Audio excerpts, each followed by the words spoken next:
फिलहाल कुछ तस्वीरें आपके सामने हैं। एक फल की दुकान पर लिखा हुआ है आरिफ फल, एक पर लिखा हुआ है निसार फल, और ये फिलहाल सुर्खी बनी हुई हैं। ठेलियों पर आरिफ फल, निसार फल की ये जो खबरें हैं इस समय उत्तर प्रदेश समेत संपूर्ण भारत की राजनीति में काफी ज्यादा सुर्खियों में हैं। ऐसा क्यों? क्योंकि उत्तर प्रदेश पुलिस के द्वारा हाल ही में एक निर्देश जारी किया गया है जिसमें कहा गया है कि जो भी लोग भोजन सामग्री सर्व कर रहे हैं, चाहे वो दुकान वाले हैं या ठेली वाले हैं, वो अपने ऑनर का नाम दुकान पर लिख कर रखेंगे। कौन मालिक है उसके बारे में जानकारी लिखकर पोस्ट करेंगे। इस वजह से देश में सोशल मीडिया पर और नेशनल मीडिया पर सुर्खी है क्या? Like Hitler's Germany. जर्मनी में हिटलर ने जर्मनी में जो किया था, massive backlash over UP police Kanwar यात्रा ऑर्डर। हिटलर का कौन सा ऑर्डर है जिसको कांवड़ यात्रा में इस ऑर्डर से जोड़कर देखा जा रहा है? Muzaffarnagar new advisory for eating along Kanwar Yatra root. क्या है ऐसा आदेश जिसको इस बात से जोड़कर देखा जा रहा है कि यह आदेश लोगों के अंदर सांप्रदायिकता को बढ़ावा देगा, अस्पृश्यता को बढ़ावा देगा? और पुलिस के इस ऑर्डर पर लोग कह रहे हैं कि पुलिस का यह ऑर्डर जर्मनी में जिस प्रकार से नाजियों ने यहूदियों के खिलाफ भेदभाव करने के लिए तरीका अपनाया था उसकी याद दिलाता है। ठीक इसी प्रकार से जिस प्रकार से अफ्रीका के अंदर रंग भेद की नीति हुई थी उसकी याद दिलाता है। ये दो चीजें काफी सुर्खी में आई। क्या है ये पूरा मामला, आपको सारी बातें विस्तार से बताएंगे, लेकिन पहले यूपी पुलिस का वो डायरेक्शन देख लीजिए जिसमें लिखा है कि entering on Kanwar Yatra route to display owners. Police ने ऑर्डर देते हुए कहा है कि कांवड़ यात्रा के रूट पर पड़ने वाले जो शॉप ऑनर्स हैं वो अपनी दुकानों पर डिस्प्ले करेंगे, अपना नाम प्रॉपर तरीके से दिखाएंगे ताकि जो कांवड़ यात्री हैं उनका कंफ्यूजन दूर किया जा सके और ट्रांसपेरेंसी रिलीजियस प्रोसेस में रखी जा सके। इस पूरी बात को विस्तार से पक्ष और विपक्ष के साथ समझेंगे, विपक्ष का तर्क भी समझेंगे और जो पुलिस का जो ऑर्डर है उसको भी समझेंगे, क्योंकि पुलिस स्टेट लिस्ट का विषय है। इसका मतलब पुलिस का ऑर्डर सरकार का ऑर्डर समझा जाए तो ऐसी स्थिति में सरकार का तर्क भी समझेंगे और इस बात में हम कांवड़ की यात्रा प्रक्रिया भी समझेंगे और साथ ही साथ ये भी समझेंगे कि जो अपोजिशन का कहना है वो क्या है और संविधान के अंदर उपबंध क्या है। ठीक है, चलिए। तो फिलहाल के लिए आप यहां पर हेडिंग देख रहे हैं, लिखा आ रहा है लाइक हिटलर्स जर्मनी। इस तरह की बातें हो रही हैं। ठीक है साहब, कांवड़ यात्रियों को लेकर के कुछ उपबंध किए जा रहे हैं, लेकिन उससे पहले सोशल मीडिया पर कुछ इस तरह की तस्वीरें दिखाई जा रही हैं और उन तस्वीरों में हम सत्यता की पुष्टि नहीं करते, लेकिन जो तस्वीरें हैं उन्हें आप देखें जिसके चलते किसी प्रकार का दंगा ना भड़क जाए, किसी प्रकार की हिंसा ना भड़क जाए, उसके लिए ये तस्वीरें दिखाई जा रही हैं। जिसमें आप देख रहे हैं एक व्यक्ति दूध में थूकता हुआ दिख रहा है, कोई कपड़े पर थूकता दिख रहा है, कोई पानी में थूकता हुआ व्यक्ति दिख रहा है, कोई फल पर, कोई रोटी पर, कोई चेहरे पर थूकता हुआ व्यक्ति दिख रहा है। और ऐसी एक लिस्ट सोशल मीडिया पर वायरल हो रही है। अगेन इसकी सत्यता हम प्रमाणित नहीं करते, लेकिन सोशल मीडिया पर वायरल इसमें दिखाया जा रहा है कि कुछ ऐसे इंसिडेंट्स हैं, मार्केट में उपलब्ध हैं, जहां पर कुछ लोग अपना नाम बदलकर दुकानें चला रहे हैं। उनमें से एक उदाहरण उत्तर प्रदेश का दिया हुआ है जिसमें कहा गया कोई राज मेहंदी स्टोर नाम का व्यक्ति है, लेकिन उस व्यक्ति, उसका जो ऑनर है वो एक मुसलमान है और वो हिंदू नाम से अपनी दुकानें चला रहा है। ऐसे ही मथुरा का अंदर एक होटल का नाम लिखा गया है, ताजमहल नाम से एक होटल हुआ करती थी, उसने बाद में उसे रॉयल फैमिली रेस्टोरेंट में बदल दिया। ऐसे ही खतौली उत्तर प्रदेश में कोई लक्ष्मी शुद्ध फैमिली ढाबा दिखाई दे रहा है, लेकिन पता चलता है कि उसका ऑनर भी कहीं से मुसलमान था। यानी हिंदू मुसलमान, यानी कि कुछ ऐसे किस्से जिसमें कि कुछ मुस्लिम लोगों ने अपने नाम बदलकर, अपनी दुकानों के नाम बदलकर अपना व्यवसाय चलाया हुआ है। जैसे बहुत से उदाहरण, जैसे जनता वैष्णो ढाबा, ये सहारनपुर के अंदर स्थित एक ढाबा है जिसके मालिक का नाम मोहम्मद अनस सिद्दीकी है। ऐसे ही खाटू श्याम ढाबा तैर रहा है जिसके मालिक का नाम मोहम्मद इरशाद है। यानी कि रिलीजियस भगवानों के नाम को लेकर कुछ ढाबों पर लोग, अन्य धर्म के लोग जैसे मुसलमान, अपने सामान को बेचते हुए दिखाई दे रहे हैं। अब इस बात में आपत्ति क्या है? अगर कोई व्यक्ति इस प्रकार के नाम लेकर के सामान बेच रहा है तो इसमें आपत्ति क्या है? इसकी आपत्ति को भी थोड़ा सा पहले ही समझ लेते हैं, फिर हम इस विषय वस्तु में आगे बढ़ेंगे। असल में बहुत से लोग अपने अंदर एक व्रत लेकर चलते हैं। जैसे कुछ लोगों ने व्रत लिया हुआ है कि वो शाकाहार को अपनाएंगे, कुछ व्यक्तियों ने व्रत लिया हुआ है कि वो एक वक्त भोजन करेंगे, कुछ व्यक्तियों ने व्रत लिया हुआ है कि वो एक वक्त का पानी पिएंगे। तो ऐसी स्थिति में जो भी लोग व्रत लेकर चल रहे होते हैं वो तय करते हैं कि वो अपने भोजन को पवित्रतम रूप में ग्रहण करेंगे, और पवित्रता के नाम पर वो ये मानकर चलते हैं कि जिस व्यक्ति ने अपने भोजन में भगवान का नाम लिख दिया उससे बढ़िया तो पवित्र भोजन क्या हो सकता है। कोई लिख रहा है खाटू श्याम भोजनालय, कोई लिख रहा है माता वैष्णो देवी भोजनालय, तो भाई इसका मतलब भगवान का प्रसाद है, चलो पा लेते हैं। लेकिन जब ये जानकारी मिलती है कि उसका ऑनर किसी अन्य धर्म से बिलोंग करता है, तो धर्म से बिलोंग करने से क्या हो गया, तो ये मानते हुए कि उस धर्म का व्यक्ति है, तो ये धर्म में चूंकि शाकाहार प्रतिबंधित नहीं है, मतलब मांसाहार प्रतिबंधित नहीं है, तो ये व्यक्ति मांस का भी उपयोग करता होगा। ये उसकी हालांकि पर्सनल चॉइस है कि वो व्यक्ति क्या खाता होगा, लेकिन एक जो मतलब प्री कंसीव नोशन है कि वो व्यक्ति इस धर्म का है जिसमें कि मांसाहार पर कोई प्रतिबंध नहीं है, तो संभवतः वो या फिर उसके परिवारजन या उसका माहौल मांसाहार को प्रमोट करने जैसा हो सकता है। और अगर ऐसा है तो उस व्यक्ति का धर्म प्रभावित होता है जो व्यक्ति भोजन में सात्विक भोजन या फिर निरामिष भोजन की, ऐसा भोजन जिसमें किसी भी प्रकार से कोई भी तामसिक पदार्थ ना डाला गया हो, ऐसा पदार्थ से सेवन कर सकता है। लेकिन उस दुकान पर जहां पर उसके साथ इस बात का धोखा हो गया, जिस नाम को देखकर वो घुसा उसके साथ धोखा हो गया, ये कई बार झगड़ा कराने का कारण बन जाता है। ऐसा बहुत बार इस यात्रा के मार्ग में हुआ है कि कुछ लोग इस तरह के झगड़ों में देखे गए हैं, किसी दुकान पर झगड़ते हुए कि यार तुमने ये नाम रखा हुआ था, ये गलत था, मैंने व्रत लिया हुआ था, मैंने ये भोजन ले लिया। अब ये वाली जो चीज है ये एक और तरफ इशारा करती है, और किस तरफ इशारा करती है, थोड़ा पीछे चला जाए। कहां पीछे चला जाए? पीछे चला जाए जब देश आजाद नहीं हुआ था। देश में उस समय अस्पृश्यता का दौर चला करता था, न अनटचेबिलिटी, कि साहब इस जाति के लोगों से कोई खाना नहीं खाएगा, इस जाति के लोगों का कोई पानी नहीं पिएगा। तो क्या यह कहा जा सकता है कि जैसे पहले अस्पृश्यता या अनटचेबिलिटी थी, कुछ वैसी ही अनटचेबिलिटी अब धर्म के नाम पर की जा रही है? और अगर ऐसा है तो भारत के संविधान में अनटचेबिलिटी को लेकर के तो स्ट्रिक्ट प्रावधान किए हुए हैं, और जब स्ट्रिक्ट प्रावधान है हमारे धर्म, हमारे फंडामेंटल राइट्स में, तो फिर यह परमिट कैसे मिल रहा है, यानी कि इस काम को करने की इजाजत सरकार के द्वारा कैसे दी जा रही है? यही सबसे बड़ा विषय है। पुलिस का कहना है कि हमने लॉ एंड ऑर्डर मेंटेन करते हुए, ताकि इस तरह की कोई परेशानी ना हो जो बाद में झगड़े का कारण बनती है। झगड़े का कारण क्या बनती है? बोले हम लोगों से ये नहीं कह रहे कि आप मुसलमान हो तो दुकान मत चलाओ, हम ये भी नहीं कह रहे कि आप मुसलमान हो तो ये नाम मत रखो, हम तो केवल ये कह रहे हैं कि आप जो हो अपना नाम सामने रख दो। अब जब अपना नाम सामने रख दो ये कहा जा रहा है, तो इसका मतलब यह हुआ कि सरकार के द्वारा अस्पृश्यता को बढ़ावा नहीं दिया गया है। हम तो केवल वो नियम फॉलो कर रहे हैं जो कि 2011 के अंदर सरकारी नियमों में खाद्य सुरक्षा के अंदर ऑलरेडी दिए हुए हैं। मैं वो एक्ट भी दिखाऊंगा जिसमें कहा हुआ है कि जो भी व्यक्ति भोजन का वितरण कर रहा है, व्यापार कर रहा है, वो अपनी डिटेल दुकान के सामने रखेगा। तो बोले हमने तो उस नियम का पालन किया है। यानी कि असल में यहां पर जो विवाद है ना, वो इस तरह का है कि ये सुप्रीम कोर्ट तक में डिबेट किया जा सकता है, क्योंकि भारत के संविधान में आर्टिकल 15 के अंदर डिस्क्रिमिनेशन मना है on the basis of religion, caste, sex, gender, इन सब के ऊपर। ऐसी स्थिति में क्या धर्म बताकर डिस्क्रिमिनेट करने का प्रयास किया जा रहा है? नंबर एक, यदि पुलिस का तर्क माना जाए तो क्या पुलिस यह कह रही है कि हम अपने स्तर पर लॉ एंड ऑर्डर को मेंटेन करने के लिए किसी को दुकान बंद करने की नहीं कह रहे, किसी को सामान बेचने की नहीं कह रहे, मना नहीं कर रहे, हम तो केवल कह रहे हैं अपना नाम लिखकर खड़े हो जाओ, सामने वाले का मन करे वो तुमसे खरीद ले, ना मन करे तो वो चला जाए। इससे फायदा यह है कि भविष्य में झगड़े ना हो, पता चल रहा है कि तुमने उसके साथ धोखा कर दिया। दोनों के स्टैंड समझ में आ गए। अब थोड़ा सा हम विस्तार में कांवड़ यात्रा में एंट्री करते हैं, जानते हैं कि यह पर्टिकुलर किस जगह का मुद्दा है, कहां से यह मुद्दा निकल कर आ रहा है, और इस मुद्दे पर विपक्ष की क्या प्रतिक्रिया है, किस प्रकार से इस मुद्दे के ऊपर कहा जा रहा है कि हो सकता है उत्तर प्रदेश सरकार को इस मुद्दे पर पलटना पड़ जाए। सारी बातें आपके सामने विस्तार से रखते हैं। तो मेरे प्यारे साथियों, जुलाई का माह हिंदू मान्यताओं में बहुत पवित्र महीना सावन की शुरुआत देखने वाला है।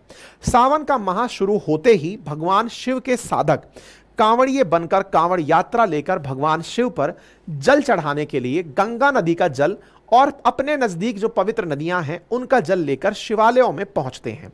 इस बार का पावन जो सावन है वो 22 जुलाई से शुरू हो रहा है। एक महीने तक लोग भगवान शिव की पूजा करते हैं, व्रत भी रखते हैं, महादेव को खुश करने के तरह तरह के उपाय करते हैं।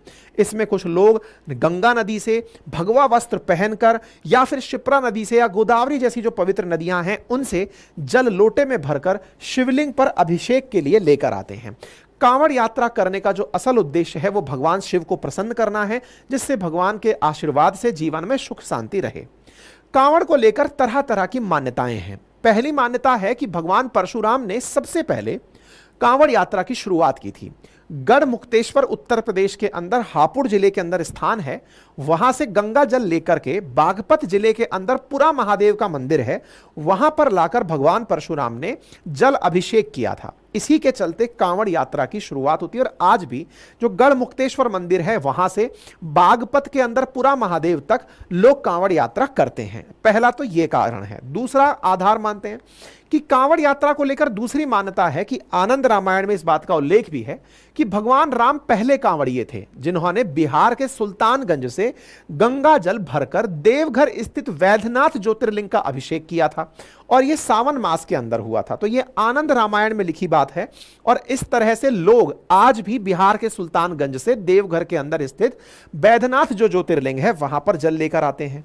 ऐसे ही तीसरी मान्यता है जिसमें कहा जाता है कि रावण पहला कांवड़िया था। कहते हैं कि भगवान शिव ने जब समुद्र मंथन हुआ था तो उस समय निकले हुए विष को अपने कंठ में धारण कर लिया था और इस वजह से भगवान शिव नीलकंठ कहलाए थे।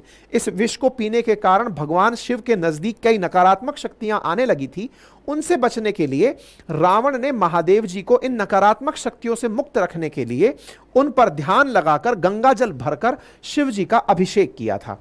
ऐसी मान्यताएं हैं। ऐसे ही एक और मान्यता है जिस मान्यता में कहा जाता है कि त्रेता युग में श्रवण कुमार पहली बार कांवड़ यात्रा शुरू करते हैं, जिसमें कांवड़ यात्रा की शुरुआत में भगवान शिव के परम भक्त परशुराम ने जो की थी वो काम ये भी करते हैं, श्रवण कुमार भी करते हैं और अपने अंधे माता पिता की इच्छा पूरी करने के लिए कांवड़ में बिठाकर उन्हें हरिद्वार लाते हैं और लौटते वक्त वे गंगा जल लेकर साथ आते हैं और इसी जल से उन्होंने भोलेनाथ का अभिषेक किया था। तो यह भी एक मान्यता है। हरिद्वार का जो ये नाम जुड़ा हुआ है, वर्तमान में इसी तरह से इन नदियों से पानी अपनी अपनी मान्यताओं के अनुसार लाकर अपने क्षेत्र में अपने प्रिय भगवान शिव पर अभिषेक के लिए लाया जाता है। इनको लाने की विधाओं में कई बार केवल पैदल चलकर, कई बार बिना बैठने का व्रत लेकर, कई बार डाक यानी तेजी से चलते हुए आते हुए बिना दौड़ते हुए लाने का प्रावधान और कई बार लेट करके दंडवत देते हुए कांवड़ को लाने का बहुत सारे व्रत लोग लेकर चलते हैं। कुछ लोग पैदल यात्रा करते हैं हरिद्वार से लेकर अपने घरों तक की या निकटतम गंगा नदी से अपने शिवालय तक की लंबी लंबी दूरियों से इस प्रकार से कांवड़िए भगवान शिव का जल अभिषेक के लिए गंगा नदी का, शिप्रा नदी का, गोदावरी नदी का, जो भी नदी उनके नजदीक है और पवित्र नदी है उसका जल लेकर भगवान शिव पर सावन में अभिषेक करते हैं। ठीक है। जब ये इतना लंबा यात्रा चलते हैं, 250-250 किलोमीटर की यात्रा, 300-300, कई बार कांवड़िए 500-500, 1000-1000 किलोमीटर की यात्राएं कर जाते हैं। सावन के अंदर चलते चलते वो पानी को लेकर के, गंगा जल को लेकर के भगवान शिव पर अर्पित करने के लिए और एक व्रत लेकर चलते हैं। जो व्यक्ति इतने लंबे दूर तक पैदल चला आ रहा है वो व्रत लेकर चलता है कि मैं इस दौरान किसी भी अशुद्धि का सामना नहीं करूंगा, मैं ऐसा कोई भी कर्त नहीं करूंगा जिससे मेरे मन में, मेरे कर्म में, मेरे वचन में किसी भी प्रकार की अपवित्रता हो। यह बिल्कुल व्रत के समान है। जैसे बहुत सी तरह के व्रत हम लोग रखते हैं जीवन में, बहुत से धर्मों में व्रत रखे जाते हैं, जैसे कि इस्लाम के अंदर भी रमजान का माह माना जाता है, बिल्कुल वैसे ही सावन के अंदर व्रत रखने का जो विधान है यह बहुत पवित्रता के साथ माना जाता है। ऐसी स्थिति में कांवड़ यात्रा जब चलती है तो उनमें से एक कांवड़ यात्रा हरिद्वार से शुरू होती है, गौमुख से शुरू होती है, गंगोत्री से शुरू होती है और सुल्तानगंज से देवगढ़ के बीच में शुरू होती है। इन्हीं में से एक कांवड़ यात्रा जो हरिद्वार से शुरू होकर उत्तर प्रदेश में एंट्री करती है, तो उत्तर प्रदेश में एंट्री करते ही उनका सामना होता है सहारनपुर, मुजफ्फरनगर, मेरठ, इन जिलों में। उत्तराखंड से लेकर चली हुई कांवड़ यात्रा जैसे ही मुजफ्फरनगर में एंट्री करती है, मुजफ्फरनगर में बहुत बार इस तरह के क्लैशेस देखे गए हैं क्योंकि मुजफ्फरनगर में मुसलमानों की बहुतायत है। कई बार ऐसा भी दृश्य देखने को मिला है, न्यूज में कोट हुआ है कि कांवड़ियों के ऊपर पत्थर फेंके गए हैं। कुछ इस प्रकार की भी घटनाएं, आगजनी की घटनाएं भी रिपोर्ट हुई हैं। कई बार धार्मिक हिंसा और उपद्रव की बातें भी सुनने को मिली हैं। प्रशासन चाहता है कि इन कांवड़ियों की यात्रा को बेरोक-टोक तरीके से होने दिया जाए, जैसे देश के अंदर अन्य धर्मों के साथ में सारे रिलीजियस एक्टिविटीज को विधि विधान से होने में सरकार प्रबंध करती है पॉजिटिव सेक्युलरिज्म के चलते। तो इस प्रकार से इस यात्रा को भी सकारात्मक रूप से होने दिया जाए। उसी को और अच्छा करते करते ये वाला ऑर्डर लाया गया है। क्या ऑर्डर? कि कांवड़ मार्ग में पड़ने वाले जो होटल ढाबे हैं, उन फलों के ठेले पर भी संचालकों का नाम अंकित होगा, यानी कि जो चलाने वाले लोग हैं उनका नाम लिखा जाए कि ये कौन चला रहे हैं। ये ऑर्डर किसने दिया? तो ये मुजफ्फरनगर के senior superintendent of police SSP हैं, जिन्होंने अपने स्तर पर यह जानकारी दी है। और उनके इस आदेश के बाद से यह जानकारी सोशल मीडिया पर जंगल में आग की तरह फैल गई है, जिसका पहला उदाहरण ओवैसी जी का आया हुआ ट्वीट है। और वो क्या कहते हैं कि उत्तर प्रदेश के पुलिस के आदेश अब हर खाने वाली दुकान या ठेले के मालिक को अपने नाम का बोर्ड लगाने की, और कोई कांवड़िया गलती से मुसलमान की दुकान से सामान ना खरीद ले, इसे दक्षिण अफ्रीका में अपार्थाइड कहा जाता था, यानी रंगभेद कहा जाता था, और हिटलर की जर्मनी में इसका नाम जूडैन बॉयकॉट कहा जाता था, क्योंकि वहां पर जो यहूदी थे उनके बॉयकॉट के लिए नाजीज ने यहूदियों की दुकानों को टैग कर दिया था। यह है मुजफ्फरनगर के एसएसपी, जिनका इस समय यह वाला जो बयान है, जिससे उन पुलिस पत्रकारों ने इनसे पूछा तो इन्होंने अपनी तरफ से कहा कि हमने अपने स्तर पर क्या कहा है। हमने कहा है कि आप अपनी जानकारी रख लें, उस जानकारी को लिख कर रखें, छिपा कर ना रखें। उसके बाद में कांवड़ियों का अपना विवेक है। इन्होंने अपनी इस बात में जो बात रखी वो कानून व्यवस्था को बनाए रखने के लिए। क्यों? क्योंकि इनका मत है कि अगर किसी ने गलती से, धोखे से किसी ऐसी दुकान से खाना खा लिया जो कि उसे लगता था कि उसे नहीं खाना चाहिए था, क्योंकि नाम पर लिखा हुआ था वैष्णो माता भोजनालय, भगवान शिव भोजनालय या हनुमान भोजनालय या जो भी लिखा हुआ था, उसकी वजह से कन्फ्लिक्ट ना हो जाए, बोले हमने तो इसलिए किया है। लेकिन राजनीति किस बात पर होती है कि बोले साहब ये एक तरीका भी तो हो सकता है कि कांवड़िए मुसलमानों से सामान ना खरीद लें। जैसे नाजियों ने जूइश बिजनेस का बायकॉट किया था, जिक्र लिख दिया था कि भाई जूइश की दुकानों से सामान ना खरीदा जाए। इसी प्रकार से और भी बहुत सारे ऐसे मुद्दे उठने लगे कि पुलिस ऑफिसर यूपी के अंदर कंफर्म करते हैं कि वो दुकानों और कार्ड्स पर ऐसे लिखने वाले कांवड़ यात्रियों को कंफ्यूजन ना हो, इसलिए नाम लिखने का कह रहे हैं। इस पर जावेद अख्तर जी का भी ट्वीट आया। उन्होंने कहा कि उन्होंने ऐसे इंस्ट्रक्शंस जो दिए हैं जो रूट पे पड़ने वाले लोग हैं और रेस्टोरेंट्स के अंदर आने वाले समय में ऑनर्स के लिए, तो क्या Nazi Germany they used to make only a mark of particular shop और हाउस। तो मतलब इस बात का नाजी जर्मनी का बहुत जिक्र होने लगा। इस बात पर फिर सोशल मीडिया के अंदर काफी सारी जांच रिसर्च होने लगी। बहुत सारे लोगों के ऐसों के भी रेस्पॉन्सेज पूछे गए, जहां पर बहुत सारे ऐसे हिंदू मालिक निकल कर आए जो अपने मुसलमान नौकरों की ईमानदारी की कस्में खा रहे हैं। वो कह रहे हैं कि देखिए हमारे नौकर तो बहुत बढ़िया थे। ऐसा यहां पर एक ट्वीट निकल करके आया जिसमें जानकारी निकली। कहने का कुल मिलाकर मतलब यह है कि दोनों तरह की प्रतिक्रियाएं इस बात पर निकली। कुछ लोगों का कहना है कि साहब हमारे तो नौकर बहुत बढ़िया थे, और कुछ लोगों का कहना है कि हमने इसलिए इस बात को सही ठहराया क्योंकि ऐसा करके कई बार दिक्कतें हो जाती हैं। एनीवे, फिलहाल के लिए यह मुद्दा अब पढ़े लिखे लोगों के बीच में बड़ी चर्चा का विषय बन गया। राजदीप सरदेसाई जी कह रहे हैं कि यह क्या हो रहा है, और उन्होंने अपने इस चीज को लिखा है कि साउथ अफ्रीका में इसी प्रक्रिया को अपार्थाइड कहा जाता था।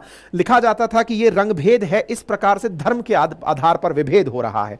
अखिलेश यादव जी ने फिर यहां पर एक और ट्वीट लिखा कि जिनके मालिकों का नाम गुड्डू है, मुन्ना है, छोटू है, फत्ते है, जो कि कॉमन नाम है, हिंदू भी वही नाम रखते हैं, मुसलमान भी वही नाम रखते हैं, उनमें कैसे विभेद करोगे।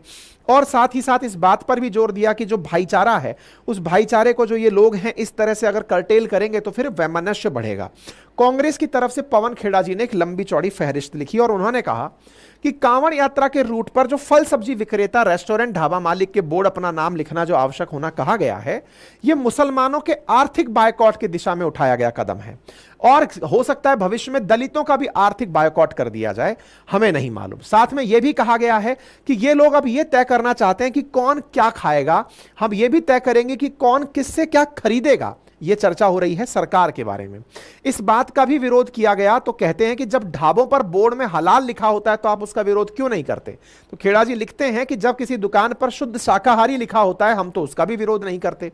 इन्होंने यहां पर अपनी बात में यह भी लिखा कि अपनी पसंद के भोजन को सहायता मिले लोगों को चुनने में, इसलिए लिखा जाता है शाकाहारी, झटका, हलाल, कौशर जो भी है वो लिखा जाता है। तो ऐसी स्थिति में इनका कहना यह है कि भारत के बहुत से मीट एक्सपोर्टर ऐसे हैं जो हिंदू हैं, लेकिन इसका मतलब यह तो नहीं कि उनका जो मीट है वो जब जाता होगा तो दाल भात बन जाता होगा। वैसे ही किसी अल्ताफ या राशिद के द्वारा भेजा गया आम अमरूद गोश्त नहीं बन जाता होगा। तो बोले नाम से भोजन का क्या लेना देना है, इस बात को लेकर के इन्होंने अपनी बात रखी और कहा है कि हम ऐसा नहीं होने देंगे।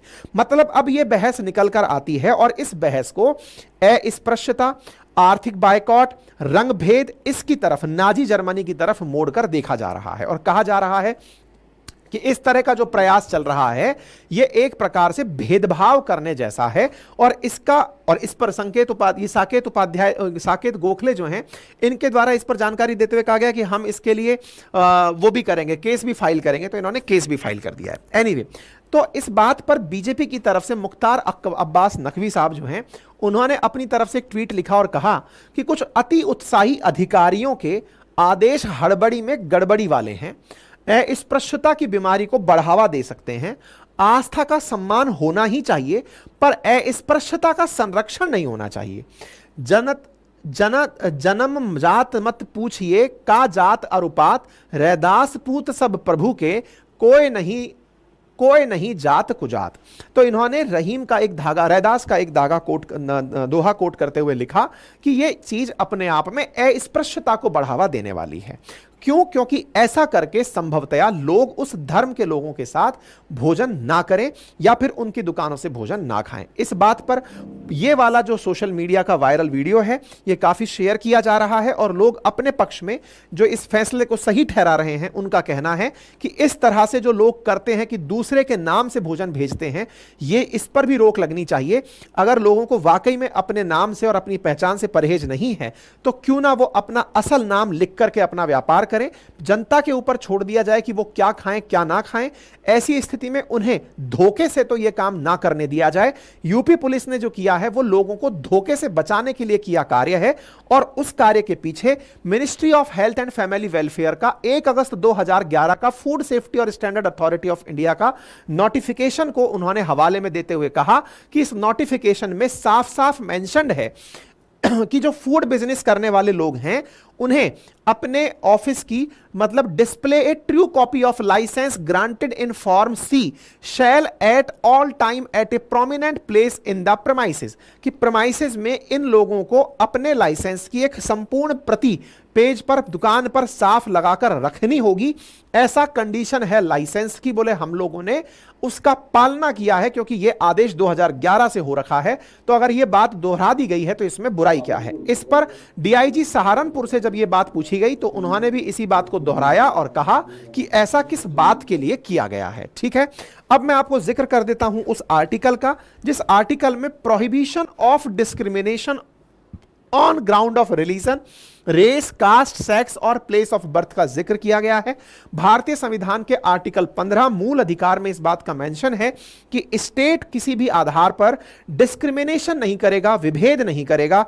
किन किन ग्राउंड्स पर? धर्म के आधार पर, नस्ल के आधार पर, जाति के आधार पर, जेंडर के आधार पर और जन्म स्थान के आधार पर, कि कौन व्यक्ति राज्य के द्वारा उनके बीच डिस्क्रिमिनेशन नहीं किया जाएगा। और अगर ऐसा होता है तो सुप्रीम कोर्ट आर्टिकल 32 के तहत रेमेडी दे सकती है, इस प्रकार के आदेश को निरस्त करवा सकती है। ठीक है, तो कहने का मतलब यह है कि अगर यह मामला सुप्रीम कोर्ट में पहुंचता है तो इसे सुप्रीम कोर्ट किस रूप से लेती है वो देखना होगा।